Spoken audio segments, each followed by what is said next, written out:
Assalamualaikum warahmatullahi wabarakatuh. Alhamdulillah, alhamdulillahilladzi hadana lihada wa ma kunna linahtadiya laula an hadanallah. Asyhadu an la ilaha illallah wa asyhadu anna Muhammadan abduhu wa rasuluh. Allahumma salli ala sayyidina Muhammad wa ala alihi wa ashabihi wa man tabi'ahum bi ihsanin ila yaumil qiyamah. Pemirsa yang mudah-mudahan senantiasa dirahmati Allah Subhanahu wa taala. Mudah-mudahan Anda semuanya bahagia dan sejahtera, tentram hari ini bersama dengan orang-orang tercinta. Pada kesempatan ini saya akan menerangkan sedikit tentang sesatnya atau kesesatan jargon kembali kepada Al-Quran dan Sunnah, atau sesatan dibalik jargon kembali kepada Al-Quran dan hadis. Kelompok Wahabi sangat getol sekali, sangat semangat sekali mengampanyekan tentang kembali kepada Al-Quran dan As-Sunnah atau Al-Hadis. Ya, bahkan mereka juga mengaku sebagai Salafi, artinya mereka lah yang mengklaim sebagai pengikut Salaf, atau jargonnya adalah mulia manhaj Salaf. Ya, kembali kepada manhaj Salaf atau manhaj yang diikuti oleh Rasulullah beserta dengan sahabatnya. Dengan jargon semacam ini, kelompok Wahabi tidak mau bermazhab. Mereka mengumandangkan jargon, ayo kita kembali kepada Al-Quran dan As-Sunnah. Ar-ruju' ilal Quran wal Sunnah atau wal hadis. Kenapa harus mengikuti kiai atau ulama? Mending kita langsung kembali atau ikuti Rasulullah beserta dengan sahabatnya. Ittiba' ilal Rasul, atau ittiba' mengikuti Rasulullah sallallahu alaihi wasallam. Kemudian mereka menyebarkan paham semacam ini, tujuannya agar kita semuanya belajar agama atau memahami Al-Quran dan hadis langsung tanpa bantuan perangkat-perangkat yang lain, tanpa harus membutuhkan atau meminta penjelasan dari para ulama. Seolah-olah dengan jargon kembali kepada Al-Quran dan hadis, seolah-olah cukup memahami Al-Quran dengan Al-Quran dan hadis. Padahal kita tahu Al-Quran itu banyak sekali ayat yang membahas yang masih bersifat umum redaksinya. Banyak ayat-ayat yang generik atau ayat yang general, ayat yang dimensinya umum.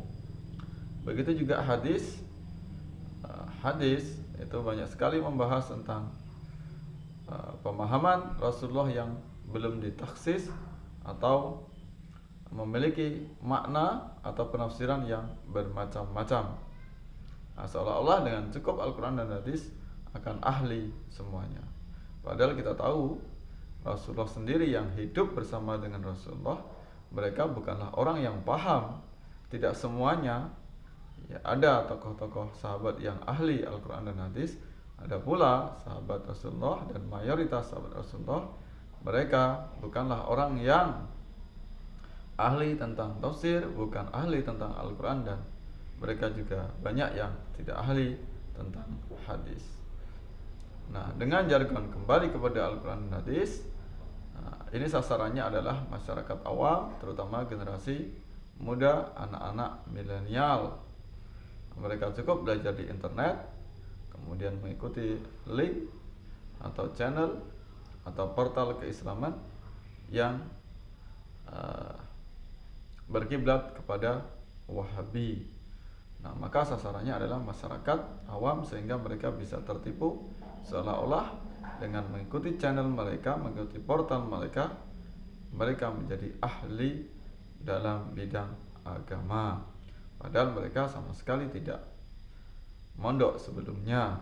Bahkan mereka merasa lebih hebat, lebih pintar daripada ulama atau daripada kiai atau dari anak santri. Nah, kemudian dengan semacam itu membuat masyarakat semakin sesat, menjauhkan masyarakat dari ulama yang selama ini kita ikuti.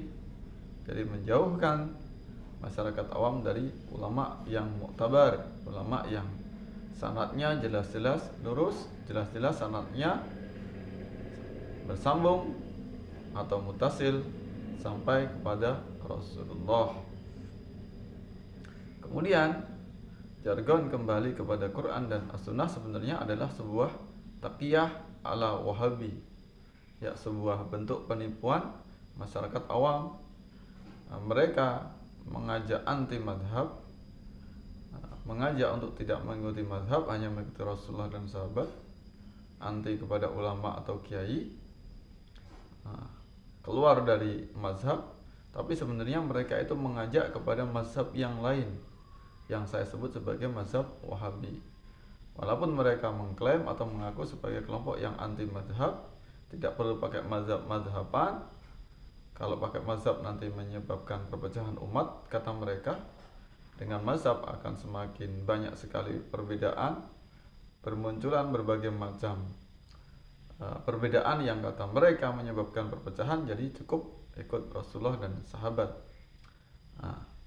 Mereka seolah anti madhab, padahal sebenarnya mereka juga kelompok yang getol mengajak kepada mazhab tertentu, yaitu mazhab Wahabi.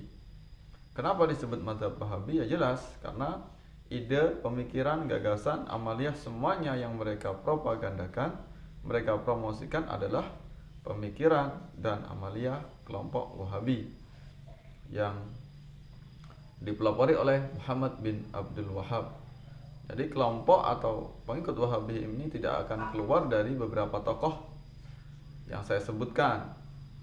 Jadi mereka hanya mengikuti itu saja, tidak mau mengikuti ulama-ulama yang lain yang tentu kapasitas ilmunya lebih tinggi dibandingkan dengan kelompok atau ulama Wahabi. Mereka hanya mengikuti taklid kepada Muhammad bin Abdul Wahhab, bukan kepada Muhammad bin Abdullah Rasulullah SAW. Kemudian mereka juga taklid dalam bidang hadis kepada Albani. Kemudian mereka taklid kepada Bin Baz atau Soleh Utsaimin yang mereka anggap sebagai pakar mufti atau pakar fatwa.